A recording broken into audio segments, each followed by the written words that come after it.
All right, all right. Welcome everybody. Hanrahan's Irish Pub. Thank you.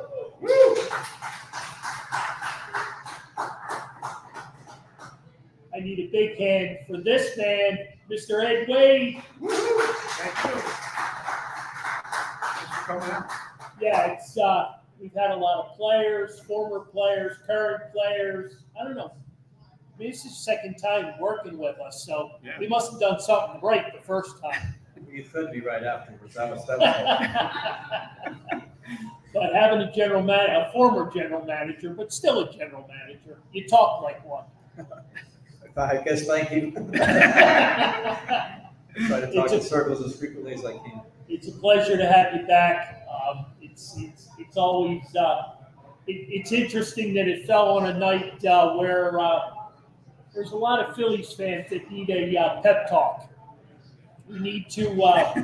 We might as well dive right into it because there's no sugarcoating this losing streak. So, what do you got for us? Well, the first thing I'd say is it's not a sprint, it's a marathon. And I know everybody got very excited about the beginning of the season and figured it was never going to hit a bump in the road. And realistically, when you play 162 games, you're going to hit some bumps in the road, particularly when you start to think about the number of key players that have had some type of physical issue to deal with over the course of the first 2/3 of the season or the first 3/4 of the season. So, there's a lot of it, not making excuses, but there's a lot of factors at play, including the fact that there are a whole lot of other clubs that want to get a chance at a shot at postseason, and there are a lot of opportunities these days to do exactly that. So, this is a team with track records, both as a team and personally, and a lot of pride in that room, I'm sure, to drive all of them towards the goal of trying to get back to postseason play and finish the deal.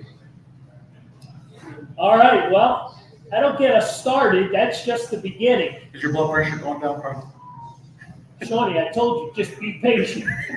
Just be patient. Red October's coming. All right.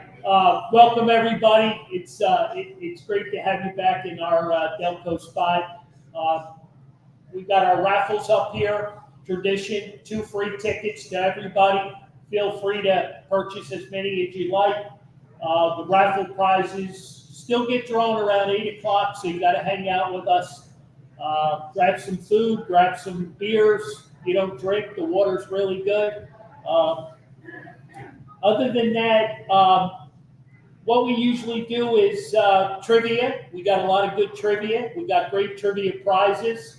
We'll do a Q&A. If anybody has questions for our GM, he's a man of his word, so he'll give it to us right where we need to be, right down the middle. Absolutely. Like I was trying to explain to Carl earlier today, the Phillies are 25-31 since the London series. We had the same stretch during the World Series year, but it just happened to be from day 1 to day 55, 56. They ended up getting Joe Girardi fired, but and then they ended up going to the World Series. So it's like baseball teams do this, right? It's just unfortunately it's now at the end of the year where you had that huge start to the season. Well, I think that's a key point in the discussion is the fact that they got off to such a great start. Right. They literally looked invincible. Right. Because every night somebody was stepping up and being a hero, whether it was a leadoff home run from Schwarber or the Trey Turner, the start that he got off to compare to the start they got off to a year ago. Right. Everybody was next man up, and everybody was picking each other up. So you get a little bit enthralled and intoxicated by what you're seeing at that point in time, forgetting the fact, again, as we said just previously, that the length of the season plays a role, the health of your club plays a role, the opposition is not going to lay down just because you got off to a good start. Right. So you need to figure things out. You need to figure things out in your clubhouse. There's leaders in that clubhouse that I'm sure are doing their job. You've got an outstanding manager and coaching staff there. So you've got the elements in place there, but at the end of the day, once that national anthem gets sung, you've got work to do, and you've got to finish the deal.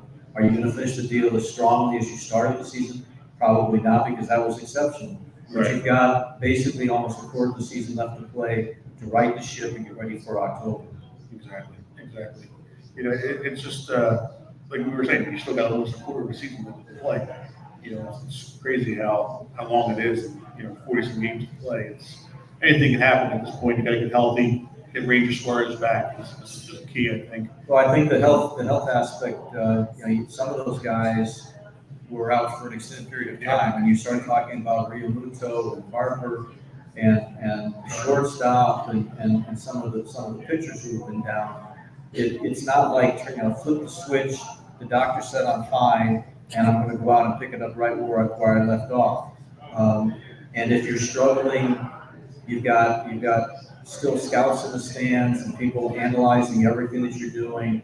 I saw a thing that they were talking about the other day. I guess maybe it might have been as late as yesterday.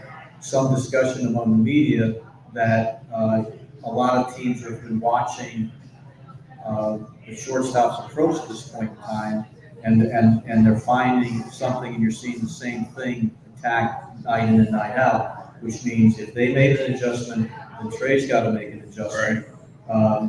Right. Scott had a great season last year. I think he's going to be an outstanding big league player. I think he's going to be an all-star caliber player, but he needs to make adjustments because in this league, they're not, just because you were approached a certain way in April, they're going to adjust their roles. They're going to adjust the way that they attack you, and you have to respond in turn if you're planning to move forward. Exactly, and it's a little bit tough for a younger guy, to do that. When you're on a team, it's easier if you're on a lower ended team that wasn't projected to be in the playoffs. Well, the expectations are Right. obviously higher, but at the same time, why you're in that situation, why you're on a club that's had multiple postseason opportunities, is the fact that you've got a lot of talented, experienced guys there that've been there, done that kind of thing.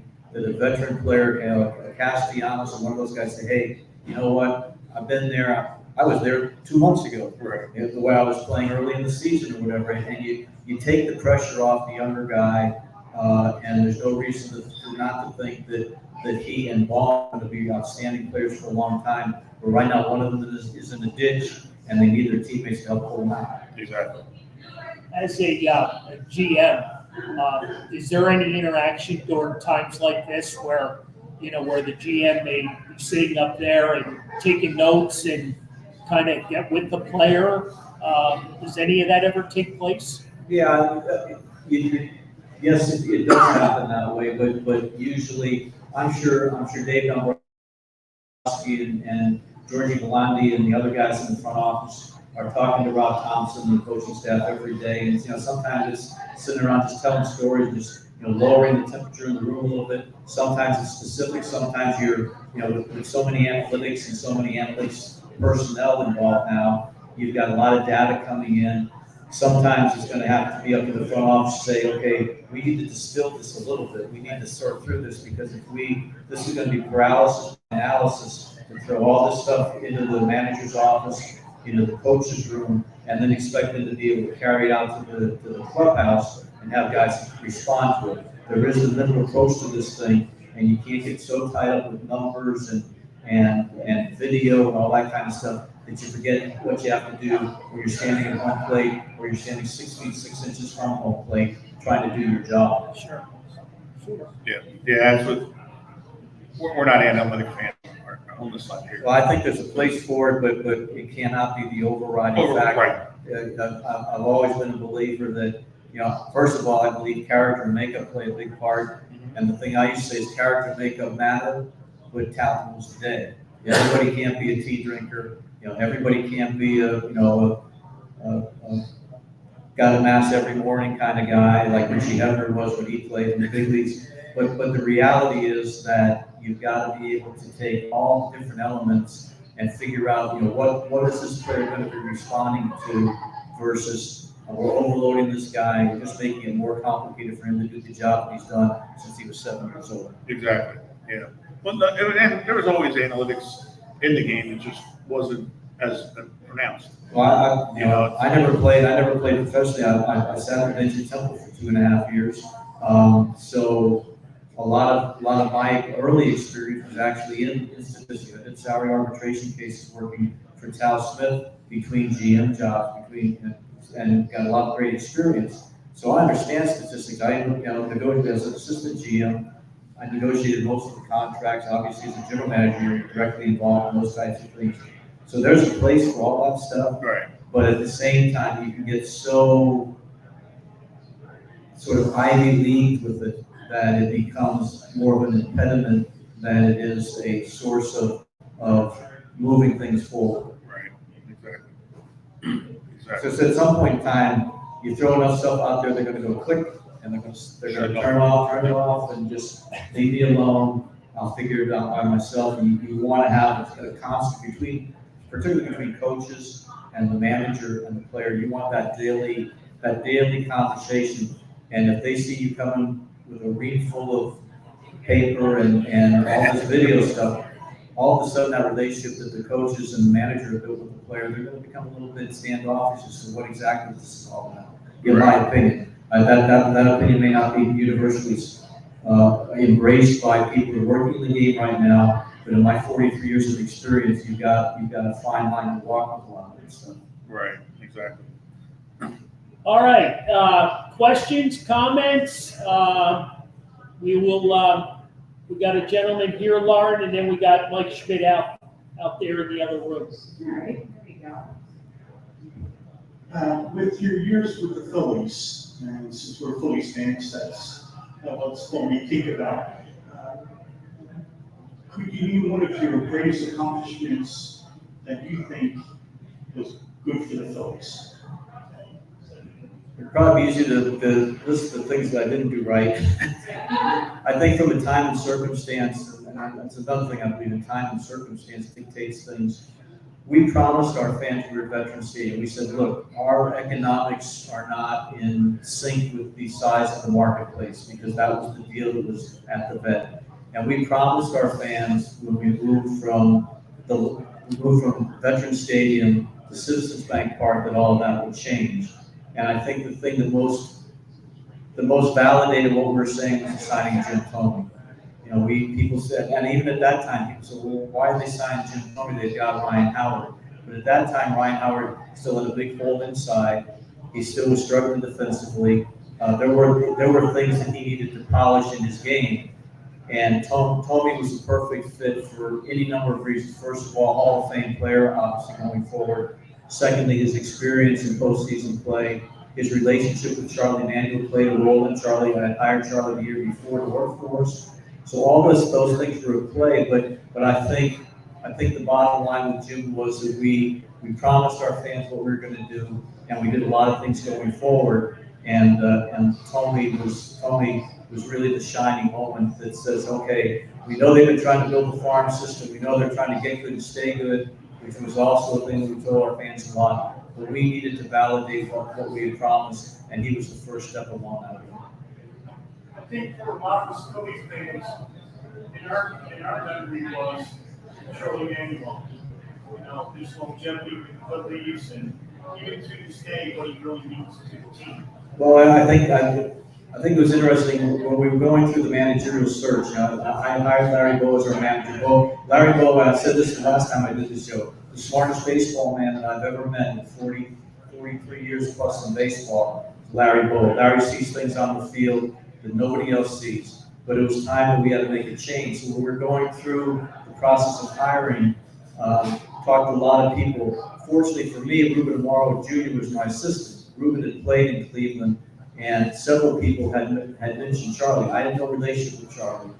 So we went through the whole process. I hired Charlie, and the first reaction from our fans were that I hired the village idiot. They didn't understand his accent. They couldn't get around the way that he talks, so on and so forth. Very, very unfair. Fast forward, now this is the same guy that cannot come into this place or any place in the tri-state area and actually pay for a meal or a drink. Because he's one of the most beloved people in the history of not only Phillies baseball, Philadelphia sports. But scraping all of that stuff away, this was a terrific baseball man. Time and circumstance dictated that his personality would take us in the direction we needed to go. And by the way, it didn't hurt us in recruiting Jim Thome to come in and play first base for us as well, until Ryan Howard was ready, and then Pat Gillick was able to make the move of moving Jim to Baltimore, and then putting a possible down the road Hall of Famer at first base in Ryan Howard. Great question. We'll talk more as the show goes on about the 2008 World Series champion, because this guy knows a thing or two about it. A little bit. So we got another question out in the audience right now. And how are you? I'm fine, thank you. So my question is, if you were the GM of Phillies right now, what move would you make? And my question is, would you bring up Scott Kingery and send down Bryson Stott? Well, first of all, I recognize you've got to stay the course with the guys that have been there and done that for you. Scott Kingery and sitting Stott out, I don't think sitting Stott out at this point in time would benefit him. I really think he needs to get his at-bats, get comfortable at the big league level. I think another push when you're struggling like that would probably set him back a little bit. I don't know him personally, so I shouldn't speak that way. One of the areas right now that I think that if you have a chance to address it in some fashion, it's very difficult to do it right now. I think the outfield has to get settled. I understand Stott's struggles, the shortstop struggles, all these guys, but Stott showed a year ago what he's capable of doing at this level, and his approach is very simple. He just needs to figure it out. The problem right now is, for a while there, the outfield defense wasn't solid, and needed to address it, and they addressed it, and we were able to move Schwarber in as full-time DH. But then the guys playing in left field and center field didn't hit. And now you start to try to rotate guys in and out of that role, and it becomes more and more difficult. I wouldn't give up on Bryson Stott. I think there are things that they're probably working on every day, and he's going to put 3 or 4 games together, and he's going to be back to being the guy that was playing extremely good deep. I mean, this is a guy that's a good shortstop. He's now playing second base. This is a guy who stole 30 bases last year, and this is a guy with sneaky power, bat speed. At some point in time, he's going to figure it out. I'm not sure. I haven't seen Kingery plays in 7 years. I'm not sure that Scott Kingery is going to be the guy that flips the switch on the situation that they're going through right now. Everything's gonna be A-OK. Do you ever actually sing that? No, that was my best chance of singing. Oh, Johnny. All right. Anybody else? Questions, comments for this part of the show? All right. Moving forward, we've got a lot of things to take care of, but we've got a couple of interesting items up here tonight from our show sponsor, City Distilling. I know there's a big fan out there that loves the product. I don't have her attention. She's stuck in her phone. She's buried in her phone right now. But anyway, we got some great items up here tonight, including some City Distilling product. I got to build this up. I can't just give it to you. I can't just give it to you. All right, so dig in. You get your free ones. The money goes to our CCC charity, which we're always doing good stuff with. So we appreciate that. And hey, you're taking home a nice, either a nice product or a nice piece of memorabilia. So with all that being said, all of those products are brought to you by Carl's Cards and Collectibles. So I gotta throw that out there too, right? Got to. They're in Hanrahan, Pennsylvania. This Saturday we got a couple of Phillies alumni coming in. How about Art Mahaffey and Don Money? Huh? Talk about the old guys. Art Mahaffey, I think he still holds the record for strikeouts. 17 strikeouts. Right? April 23rd, bad, 1961. Not bad. Not bad. Don Money's he's a lifelong baseball guy. I think his grandson, right? Grandson's Buddy? in the Iron Pigs right now. Buddy playing up in Lehigh Valley, Yeah. right? Hit the first home run at Vet Stadium. So come on out. Things get started there at the store at noontime. So we'll look forward to that and whatever else we got going on. And follow us Miss Fan Feud on social media, Facebook, wherever you guys listen to your podcast, YouTube, whatever. We appreciate, being here at Hanrahan's, once a month. So we don't have a date for next month yet, but we're working on it. So we'll figure that all out. Yeah, I know, Jason. I know. Yeah. Dates are very competitive. You know what I mean? Very. And while you're all following us on this Fans View, you got the fantasy baseball is going on right now, and fantasy football is going on very soon. So it's interesting, the fantasy baseball. Jason was talking, it's getting very competitive now with 7 weeks to go. It's getting down to the wire. He's already shown me that Jazz Chisholm is going to the IL. So he has to make adjustments because he's bragging now. He's like almost like my wife. He's almost like my wife. Saying it because my wife's winning. She knows nothing about baseball, but she's winning. But Jason's in third place. Sounds like this might be the next betting scandal. Yeah, maybe. That's what everybody's trying to say. It's only a matter of time, I can tell you that. But yeah, Jason's trying to work the system to get a couple extra points in there. You got a mouthful of food, so you Exactly. can't You talk. can't respond. Perfect time. Talk about timing. At this time of the year, for a general manager, obviously just passed. How difficult is it for the general manager having a team that's in first place, best record in baseball, to try to tinker with the team?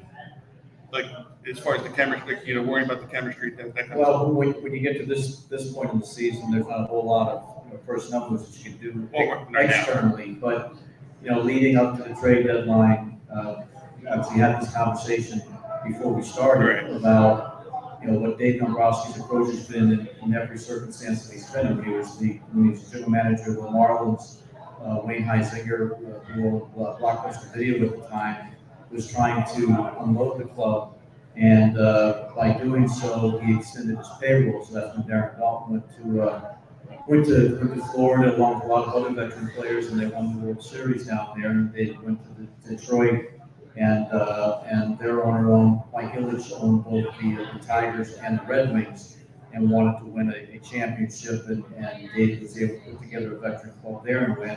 And then obviously the Boston circumstance was pretty much the same. And fortunately for him, in the environment that exists now with the Phillies, with John Middleton's ownership and the financial resources that are available, Dave's been able to be aggressive as well in that circumstance. But really what you're doing right now is you're trying to plug your hole, figure in a couple of holes that are right now with regard to some of the pitching issues that you've got, and addressed earlier some of the outfield things that you'd love to see get straightened out. But really, it's just sort of keeping your eye on the ball and making sure that everybody within the organization is all facing the same direction. You can't let the media stuff or the fans, short-term feelings enter into the equation. And because you always hear as a general manager, do something. Do something. Sometimes to do something is to not do anything, because doing something just could tip you over the edge and put you in the worst position. So I think where David is right now is he knows that he's got a solid club there. He knows he's got great field leadership from Rob Thompson and his coaching staff. And he just has to show that patience on the surface, while at the same time making sure that he's pushing everybody he possibly can to get them over and help get them back in the right direction. Right. And how difficult is it with when you're headed up into the July 31st deadline? Other general managers, coming, you're going to them asking for a trade, like it makes it more difficult. Well, it's something that you gear up for. Your scouts are out there from the beginning. So, you've got, I'm sure you guys know, but your scouting department, you've got what's called the amateur free agent scouts. Those are the guys out there looking at high school and college players. Then you've got a Latin American scouting program. Then you've got your pro scouts who cover both, minor leagues and the major leagues. Once you get close to that trade deadline, that last group is out there all the time looking at those players. Right. You augment that after the draft. You've got some of your free agent scouts who are out there watching clubs too. So you've got all of the 29 clubs covered. and trying to see where the fits are. David and Ori Valandia and Sam Full are on the phone all the time leading up to the trade deadline, having conversations with other teams. Would you consider this? Would you consider that? They're fielding the same types of calls. And as you get closer to the deadline, it gets more serious. But again, not now as a general manager, you're saying, okay, short-term needs, what the commitment's going to be to cover that short-term need, and what the value is that you're going to have to give up to get it, and how important is that. And again, in time and circumstance right now where the Phillies are, there's probably not a large block in the road or bump in the road to consider trading prospects because you want to get this to the finish line. Right. But at the same time, you don't want to gut your system for a position that maybe you could have either worked around or filled internally. So there's a lot of different conversations going on at the same time. And sometimes something just drops in your lap at the last moment during the trade deadline that you really didn't expect to happen, plus or minus. Sometimes it's, okay, we've got a deal going, it looks like it's hot, and then you get a call from Lehigh Valley, oh, you know who we're going to put in the deal? Well, he just came off the mound, and I don't think it's good. You know, I don't think this is going to work. Or it could be one of those things where, you know, we wanted to do this deal, we didn't get the deal done, lo and behold, the guy that you thought he was going to take took off, and now we couldn't live without him. So thank goodness that deal never happened. Right. Yeah, and you've been on the good side of that, holding on to guys like Chase Utley and Ryan Howard at the time, you know. Yeah, we you know, the core nucleus of guys, we weren't going to move on those guys, but at the same time, you know, there were things that we could get involved in that made sense for us, either from the standpoint of free agent signing or a trade. You know, we go back to the, you know, Shane Victorino is a good example of how players all of a sudden happen for you. And we did all our research, the winter meetings, there's a thing called Rule 5 draft. If a player's not protected on the 40-man roster of the team, you can take him to the major league portion of Rule 5 draft. He's got to go on to your 40-man roster. And if he doesn't make the club, you got to spin him through waivers. Every other club can take him.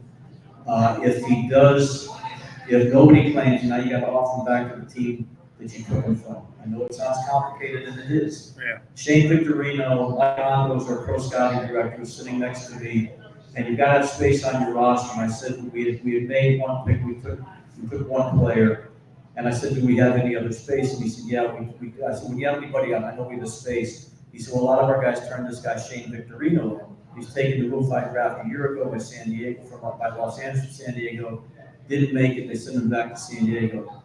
And he said, our reports are good on him. So we took Shane Victorino. We get to spring training, and we see Shane, he got 5 tools. He can hit, run, throw, hit for power, all that kind of stuff. He had all the tools, but we would only see one a day. And then he did a line drive, he hit a triple, then he botched the ball in the outfield. So he wasn't going to make our club. So we went through the process. We had to spin him through waivers. Any team could take him. Nobody took him. We offered him back to the Padres. Padres said, no, we don't want him. So we go to Shane. We sent Shane to Scranton.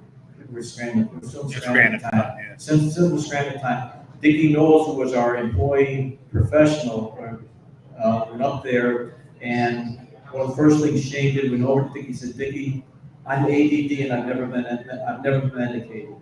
Dickie arranged for him to see a doctor in Scranton. He was diagnosed with ADD, was medicated, and that's when Shane Victorino became Shane Victorino, the Flying Hawaiian. All 5 of those tools showed up. But there's that was a $50,000 Rule 5 waiver claim. Right. That worked out the way that it did. You know, we got Bobby Abreu for Kevin Stocker through the expansion draft. There's all kinds of examples of where players became available under sort of unique circumstances that benefited the club going forward. But the one that really sticks out in my mind was the Victorino thing, and obviously how it turned out for the Phillies organization. Yeah, absolutely. You touched base a little bit on the few of the 08 guys. Is that one of your favorite teams? I'd like it more if I was here in 08. I was proud of the fact that you were a big part of that. Well, I'm proud of the fact that talked about earlier, get good and stay. That was our commitment all the way back to the vet. We didn't have money to spend. Once we got there, we wanted to sustain success. And, you know, it was gratifying to see it happen in 08. I've told this story before. I was the general manager. I had just become the general manager of the Astros at that time. And so I'm sound asleep in my apartment in Houston, and my phone starts buzzing about, well, you know, this is a great one packed in. So watching. I did not know that the Phillies won the World Series. I was removed from the Phillies at that point in time. But for Pat to say what he said, and for what other people to say what they've said going forward about that core nucleus that we took time to put together, obviously it's very gratifying, and you know, I look forward to this weekend. It's alumni weekend, and I'll be there Friday, Saturday, and Sunday. And one of my favorite parts of even last year's postseason, a lot of the veteran players, a lot of guys, you know, quote unquote, my guys came back, and a chance to visit with them and trade stories and find out you know, where they are. You know, Hunter Pence was at the ballpark about 10 days or so. 10 days ago, I was happened to be there with my grandkids, and unfortunately we weren't able to hook up, but he was one of our guys in Houston, and we were mandated there to trade all our high salary players. That's how Hunter ended up with the Phillies, and you know, so again, time and circumstance dictates how you present yourself and how you go about your business. And sometimes it's pleasant, and sometimes it's not. Oh, yeah. And sometimes pleasant doesn't show up till down the road. And, you know, you referencing that you know, that World Series club, that certainly was nice to see it work out that way. Yeah, it's rather interesting. You're talking about David Montgomery and, you know, this weekend and everything. And the little group that came from Houston was part of Houston. You know what I mean? You know, because who else did we get? You know, Brad Lidge was in. Yeah, I mean, there's another deal. you know, there's been like a pipeline there. There's been a, you know, little bit of, you know, continuity between Philly and Houston. Well, and some people think that I was doing deals with Philly because of that is not the case.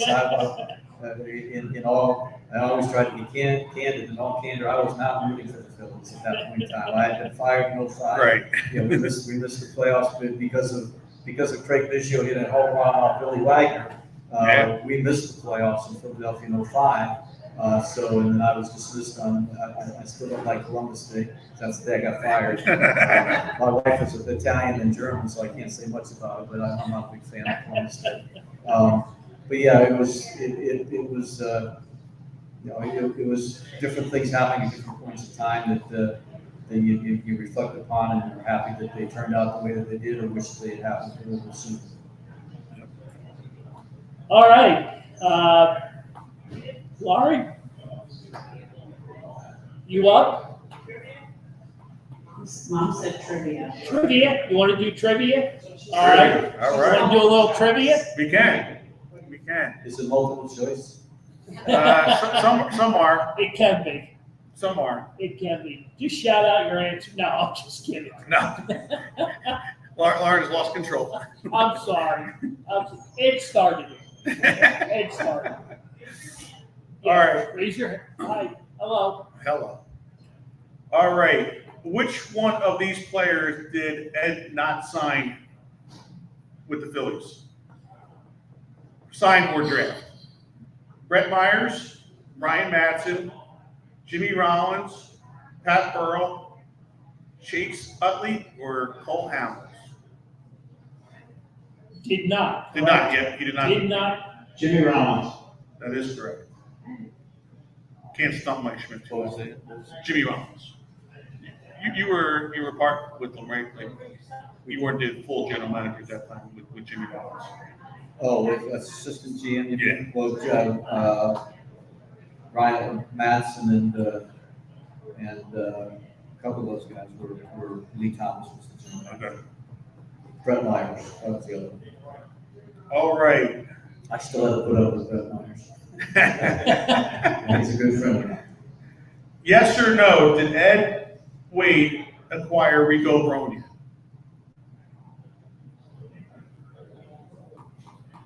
$50-50 chance. What do you got? Yes. No, No. Lee Thomas did. Lee got him from the. That was a confident yes, too. That was. By the way, that was a very confident Lee yes. got him from the New York Mets. And another outstanding person, Enrico Brody, one of the nicest people I've met in the game. All right. Which team did we get Shane Victorino from in the Rule 5 draft? I think we had bad information. No, we had bad information, I think I confused it. I think. Was it the Dodgers? The Dodgers are correct. Yes. Yes. Yeah. Are you confirming that? Yes, Mr. because GM? the Dodgers took him to the preceding Rule 5 draft from San Diego. I misspoke earlier, I think. They took him, he didn't make the club, they offered him back to San Diego. San Diego said no, so he ended up in the Dodgers organization. So, yeah, I misspoke earlier about the sequence of events that got the fly in Hawaii after becoming the fly. We got you covered. You're allowed to misspeak. It's the guy next to you over there that will jump all over, so we have to keep him straight. Exactly. All right, we just talked about the Brad Lidge trade. Who else from the 08 team did we get in that Brad Lidge trade from Houston? I do know the answer to that. You may have to answer it. And it was not Shane Victorino. Jake Geekman, no.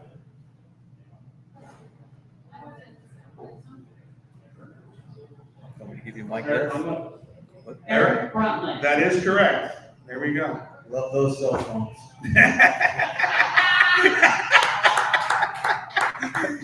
He hides behind the wall there so we can't see. I do. Hey, I signed some of these guys and I've got to do it all the time. We know Phil Strix. He hides behind the wall there so we can't see. No, I think Mike Schmidt fed him the That was the answer. Yeah, I think it was the other way. All right. It's all good. They cheated in school, too. All right, another yes/no question. Yes or no, did Ed Wade acquire Aaron Rowan? That's a lot of guesses. And a lot of wrong answers, too. And a lot of wrong answers. I did get a yes back here. Yeah, they're all wrong. Yes. That's wrong? Okay. Well, there we go. I do have an Aaron Rowan story though. All right, we love it. Aaron, when we built Citizens Bank Park, one of the last things that we did before we opened, I went around with the project manager and we walked the whole field, pad that, all the outfield fence, we're padding all the stuff. About 2 years later, I think it was 2 years later, Aaron Rowan goes running back for the ball in center field and hits the only exposed piece of metal in the entire field right in the forehead. And people wanted to build a statue to Aaron Rowan for getting this. If the grounds crew, because there was a pad there when we opened, if the grounds crew had put up the pad, Aaron Rowan would not have become Aaron Rowan with the bloody nose forever to be remembered in Philadelphia. For who? Right. You know, and Time and circumstance, there you go. yep, it was. That was a big play too, because he got that ball. That was a bases loaded up with the Mets. I was somewhere else at the time, but I know how it was. That was a big perceived. play. The first thing I said, wait a second, I used to have a pad up there. Another trivia? Oh, No? yeah, Yes? no, we do. No? We have two No? more. All right, which player did Ed not sign as a free agent when Citizens Bank Park opened? David Bell, Billy Wagner, or Eric Milton?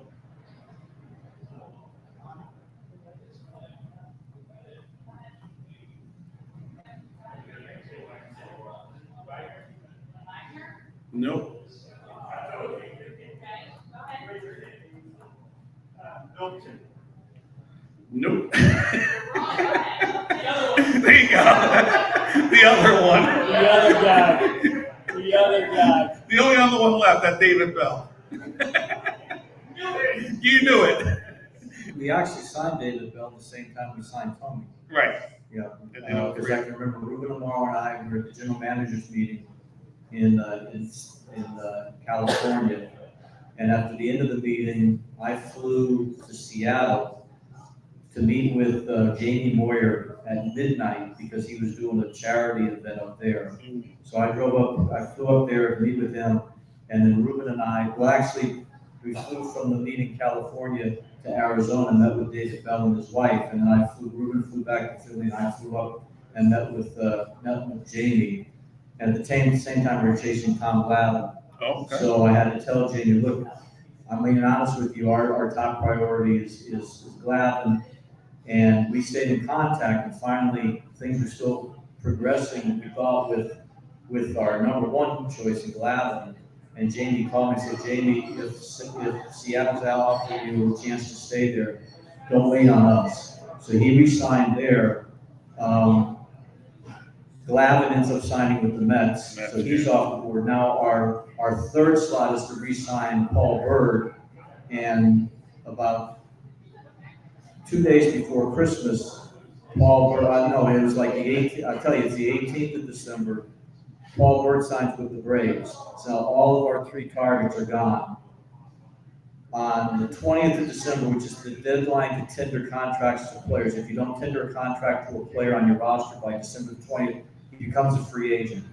I get in my car in Washington Township, I'm driving, and my phone rings, and it's John Sherholz. And he said, Ed, we're going to non-tender Kevin Lewis, which means he'll be out there as a free agent. Anybody can sign him. Somebody's going to have to give him a multi-year contract as a free agent. If you would do this, we will trade you him for Johnny Estrada, our catcher. I said, I'm on my way to the office. I'll call you when I get there. I got to the office. I talked to Dave Montgomery and Ruben and Mike Arbuckle, called John back, and we made the deal for Kevin Newwood. It's the only 2 phone call deal I ever made as a manager. And as it turned out, when you look at the performance that Newwood provided for us in that circumstance, it turned out to be pretty good for us. It turned out to be good for the other guys who were involved in where they ended up as well. Obviously, Jamie went back to Seattle and then eventually did end up where he really wanted to be, was home in Philadelphia, and it worked out great for the Phillies. So again, time and circumstance. If I don't answer the phone from John Sherholz and he calls, 12 hours later, that deal's not there. Right. Ready? All right. The moment you guys all been waiting for, I'm sure. Is Bill still here? Yep. Yes. It's the Mattis Minute. We need a drum roll. We need something, but we don't have any of that. So, but Something good has happened in the Phillies team. what happened, Jason? Stop lost. That's what we're cheering for. Stop lost. Well, that's a good thing. You guys are so rude. Well, they say it always starts What was with the base 3-0? See, Tony, I told you, just be patient. That's all you got to do. Just got to be patient. I will be honest, there were times when I was general manager of the Phillies where I would say, yeah, things should be going good, but for the fans, yeah, they're saying, yeah, things are going pretty good, but just be patient, it'll turn around. That goes over well. All right, Lauren, take it away. All right, so we did the Mattis Minute the last time we had you, so I have 10 questions. Some of them are baseball related, some of them aren't. Is it true, false, or is it? It's not. These are all the first thing that comes to your mind is basically what we want to hear. If you have a good story, we want to hear that too. So, the first one. When you have a hot dog at the ballpark, do you put anything on it? And please don't say ketchup. No, I don't put anything on it. Did you ever think that trading for Jeremy Giambi would land you a spot in a movie with Brad Pitt? No, I did not. As a matter of fact, the way I found out about that, my daughter Maureen called me. I was general manager of Distilling. She said, "Dad, you're in the Moneyball movie," and then she told me. So I called the real Billy Bean on the phone, not Brad Pitt. And I said, "Billy, do I get ripped in your movie?" He said, "No, it's very inane, and it obviously was an actual trade. A trade that helped neither club." But yeah, forever grateful for Brad to mention my name. Which is more fun, slamming your hand into a car door or negotiating a contract with Scott Boras? I knew what the last part. I knew what the name was going to be. How many times do I have to slam my hand in the car?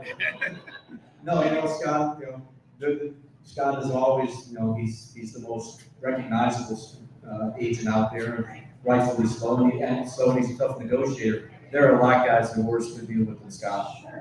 There were, I won't name them, but there are lots of guys that you have to count your fingers and your toes when you finish talking, and you need to go take a shower. How often does Dave Dombrowski call you to bounce a possible trade off you? No, we don't do that. I sit in the Hall of Fame Club with our grandkids and make a point of texting his assistant, Georgie Delandia, when I'm there, and we end up waving at each other, but he doesn't need my help, and I know better. Which of these TV series have you watched in its entirety? The Sopranos, Game of Thrones, Breaking Bad, or Ted Lasso? None. No. But I am because of not working anymore. I think I'm on season 16 of Blue Bloods. Okay. Probably watch 2 Blue Bloods a week. At least my wife falls asleep early and I'll turn Blue Bloods. Has the Temple Owls football team ever asked you for your help with trying to build a winning team? No. Which Jersey Shore town do you visit the most? We are not short people. Okay. No, just sort of hang out in Washington Township and do that kind of stuff. Fair enough. I will recommend if anybody's interested though, as a side thing, if you're a golfer, I was invited to the Darren Dalton Golf Tournament up in Carbondale, Pennsylvania, which was happening to be my hometown. And the guy that runs the foundation is from Carbondale. But if you are a golfer, you want to go to there's a course at Crystal Lake there. It's a beautiful setting. And if you're looking for some place to spend a long weekend or whatever, I'm sure there's Airbnbs. I would highly recommend that trip if you want to get away from the shore and get into the God's country in northeastern Pennsylvania. All right. And I'm not paid for that in yours. Wouldn't it be great if GMs had fans, groupies, and stalkers like the players do? Oh, there's been stalkers. As a matter of fact, I will not mention the person's name. I don't think he's alive anymore. But I used to do the general manager show, radio show every week. We would do it on the concourse at the vet, even when things were going poorly. And there was one guy who would show up every week, and he would just stand there with his arms folded, staring at me for the entire hour. And I think it was Scott Graham who was doing the show with me, and I said, Scott, I'm just going to tell you that one of these days, I'm not going to use the guy's name. I said, Bill's going to show up here with the newsie, and he's just going to spray us all. So I started referring to the guy as, God bless him, because I do know he's passed away. I used to refer him in my mind as serial killer. Can you name one Taylor Swift song? Probably, but I'd have to think about. I'm a country fan, but I'm not. Taylor Swift is sort of, it's Yeah. Cody Johnson, George Strait, those folks. I can't help with Taylor All Swift. right, that's okay. On a scale of 1 to 10, 10 being the most, how realistic and accurate was the movie Moneyball? And was Art Howe really that difficult to work with? Art Howe is one of the nicest, caring people I've ever met. I've known Art since I was the PR guy with the Astros back in 1980, 78 through 81. And Art was on the club there, and I've known Art forever. He was, I've seen enough of the movie to know how poorly he was portrayed in that. Art's a guy from Pittsburgh, Pennsylvania. He said I could tell stories. So Yeah, quick story about Art Howe. Art Howe was working at Westinghouse Electric in Pittsburgh, and the Pirates had an open workout. And Art went to the workout and ended up getting signed by the Pirates. Now at this point he's in his 20s and ends up with a very good big league career with the Pirates, with the Astros, and a couple of other clubs, and a great baseball man. It's a shame that they decided to treat him the way that they treated him in that movie. It was really, really wrong. Okay, and that's the last minute. All right, give it up for Bill Mattis. There we go. By the way, he does have merchandise for sale. I believe he sells it out of the back of his car. So Off the t-shirts. Golden Tee. He may have some over at the Golden Tee, yes. Yeah. He's got a backdoor the game. And all kidding aside, you guys got to go over and pay him a visit because you'll get a kick out of his outfit that he wears playing golf. You know, it's on the screen, so you got to go check it out and razzle about it. You know, he's a good guy though. Bill Mattis. Here we go. All right. Wow, this show's going to get away from us, but we won't allow that. Alumni weekend. Big weekend in Phillies history, you know, here, you know, with this team. I mean, this is a big weekend. David Montgomery, you know, he meant so much to many fans, players, everybody. I'm sure you got a great David Montgomery story you can share with us. Well, I met Dave. I started my baseball career as an intern for the Phillies on February the 1st, 1977, day after my 21st birthday, my last semester at Temple. And one of the first people I met was Dave, and we continued our friendship, our professional relationship until he passed away. You know, most people know that died of conditions created by jaw cancer and so on and so forth. But Dave was an incredible guy. They actually asked me to come over. Dan Stevenson, the videographer for the Phillies for years and years, asked me to go over to tape a session with him talking about Dave. And one of the points I made there was David Montgomery. This is the absolute truth.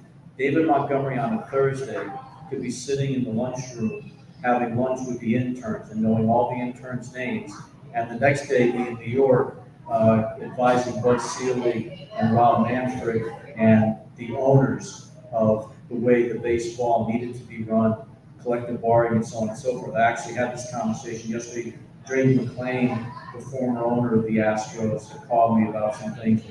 We stay in contact with, you know, McClain Trucking and all that kind of stuff. And I mentioned that it was alumni weekend, that they were honoring David Montgomery, and then he immediately talked about the value that Dave created with all these owners there who had other big businesses but did not understand the game.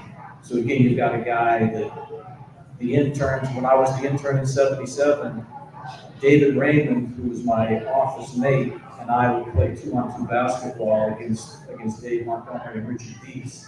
And I've never did so many elbows in my life as I did from Dave Montgomery. But he cared so much, not to obviously the Phillies next to his family first and foremost, but David was a Philadelphia sports fan. I mean, Flyers, Eagles, Sixers, obviously the University of Pennsylvania, everything. He was completely engaged in the city of Philadelphia and always looking out for the best interests of our fans. And when you look at Citizens Bank Park today, he was the guy that oversaw the overall construction of the facility. One of the first things he did was he mandated that each of us in our own departments went out and saw as many of the newer stadiums that we possibly could and bring back ideas on how we could improve what we had planned or make things better than what they do. And we all did that. If unrelated to the baseball operations side, if you go to Camden Yards, and at that time Camden Yards, that was the epitome of ballparks. But if you go to Camden Yards and you want to go to the concession stand, you have to watch the game on a monitor because you have to go up in the stands. If you go to Citizens Bank Park, unless it's changed, every concession stand you can just turn and look out at the field. That was Dave Montgomery. That was the attention to detail that David mandated for us. You know, he gave me the opportunity to design the clubhouse the way that I thought it should be designed. I didn't want corners in the clubhouse. So the clubhouse at Citizens Bank Park is oval. So I wanted every player to be able to look out at every other player, because what I felt was that when you have corners in your clubhouse, clicks become where you get 3 or 4 guys in the same spot at the same time. This way, and I don't know if I understand the room is pretty much the same way, they've had to expand it because of all the analytics people and extra trainers or whatever. But those are the types of things. If you listen to what you had to say, if you had logic here, whether it was building a new ballpark or making a trade or a free agent signing or making a hire, David was always there to be a sounding board. Sometimes it was to thumb the deal down, sometimes to make a suggestion.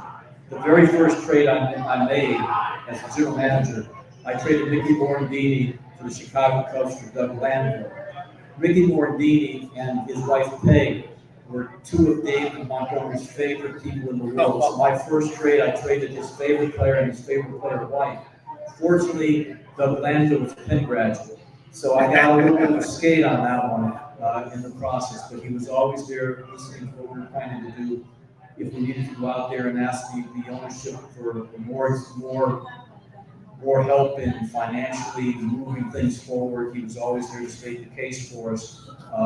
Great human being, great baseball man. One of the greatest days in the history of the Phillies franchise was evidently he had gone over to the Sixers office to apply for a job. They said, we don't have any job open right now, but the Phillies just hired a guy over at the vet named Bill Giles. He was with the Houston Astros and just came up here. You ought to go across the street and talk to Bill Giles. He went across the street and talked to Bill and never left the building after that, all the way up to the time of his death. He was a Philly at that point in time. So time and circumstance, it's amazing how that works. Great story. Yeah. Great story. And it is very vital to, getting the All-Star game here in 2026. Absolutely. And that's gonna be special. His relationship again with the commissioner's office in Central Baseball is second to none. Even when he wasn't in an ownership capacity, his opinions mattered so much up there that it's incredible.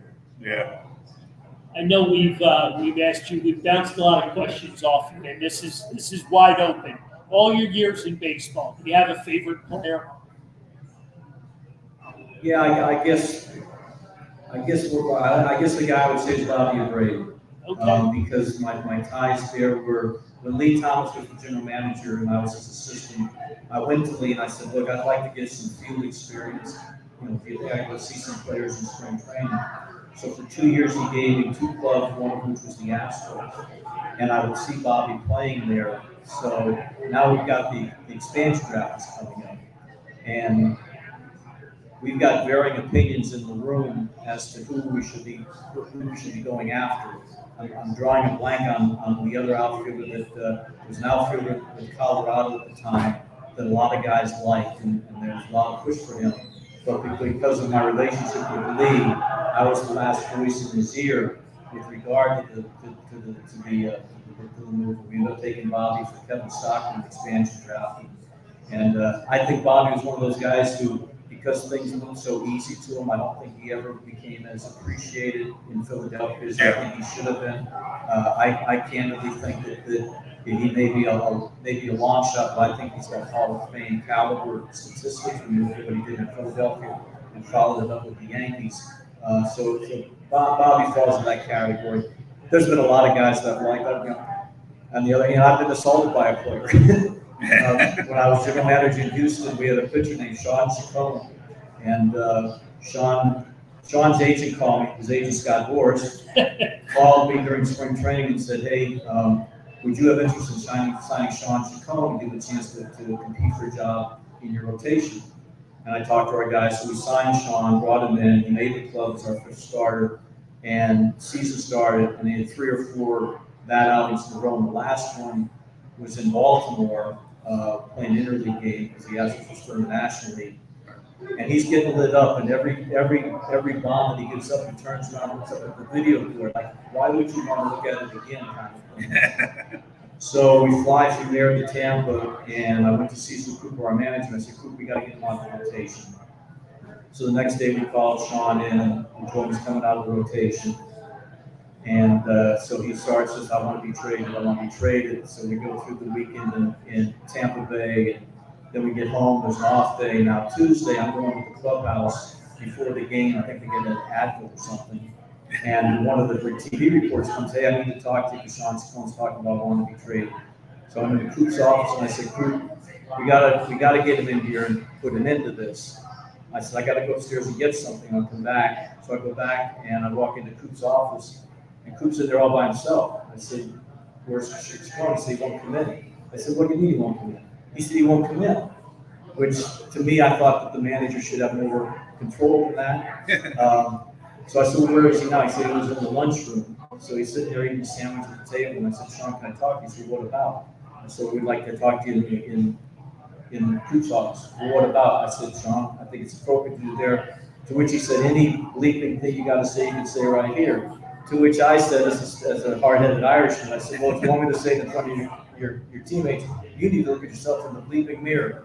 And the next thing I know, 6'5" Sean Capone is standing up, and I'm looking up at him, and he shoves me, and one of our players said, it looked like a cartoon, because I flew about 8 feet in the air, fractured vertebrae in my back, and we released him, and when you release a player during the season, you're supposed to pay him a full contract. We refused to pay him, he filed a grievance, he lost the grievance, so that shove cost him $1.1 million, and he never pitched in the big leagues again. Wow. So, and then there's Sean Capone. All right, questions, comments, anybody? We close this one out and you may, Sean, yeah? Question. Here we go.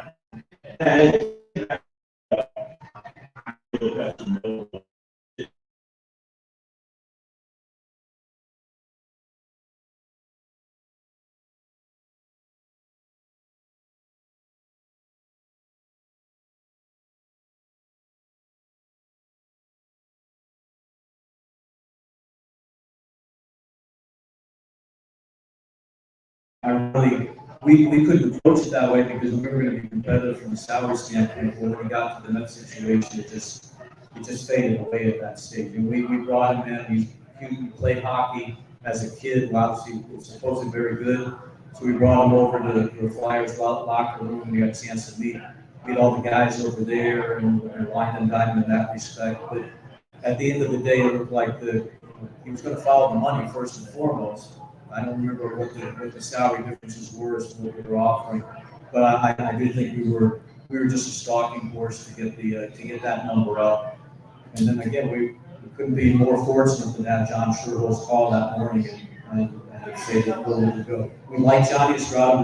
We had Mike Lieberthal. We had Carlos Ruiz coming to the system at that point in time, pretty far back in the system.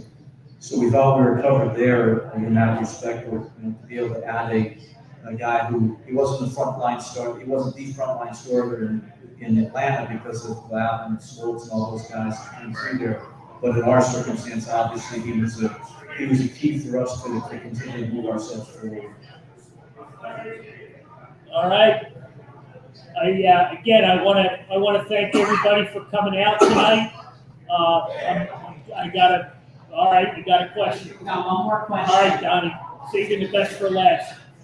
Well, we'll see about that. Ed, I want to thank you for everything you did for the Phillies organization. I want to thank you for the World Series. Well, I really appreciate that. Thank you. Again, I wish it had happened a little bit sooner for all of us. Very true, but my dad loved it.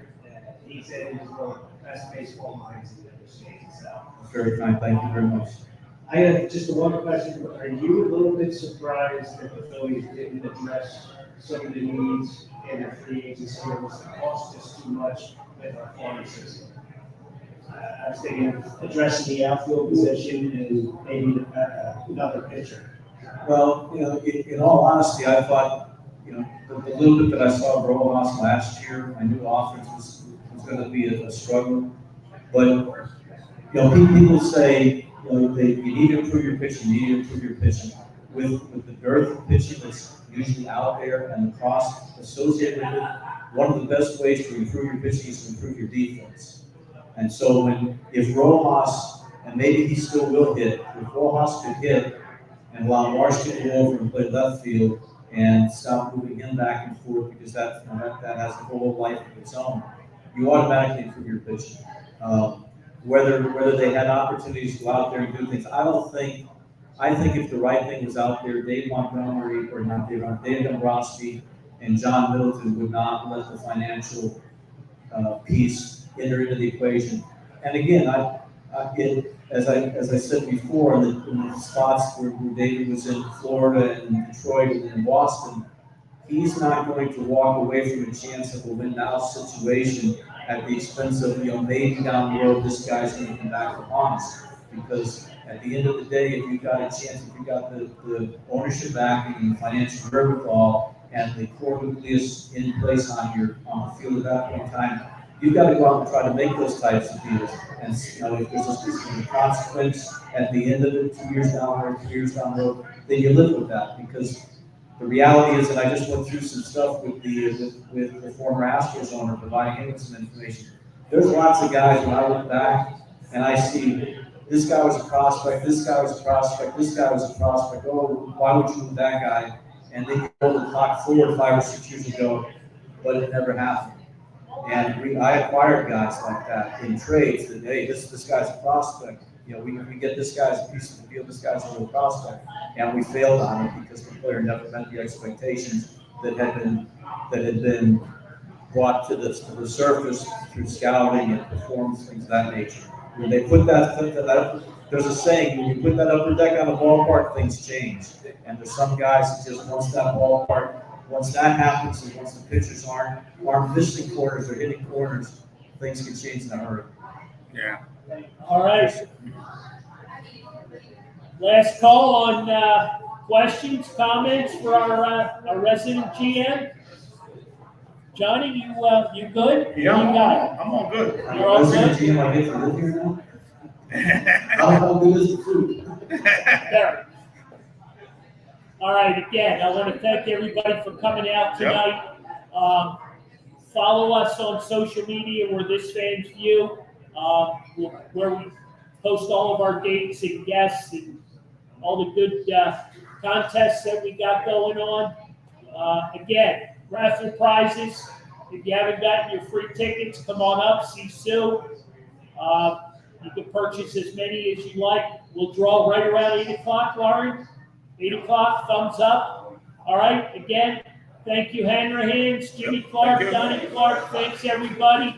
And stay posted for a new date. There you go. Thank you very much. How about a big hand for Mr.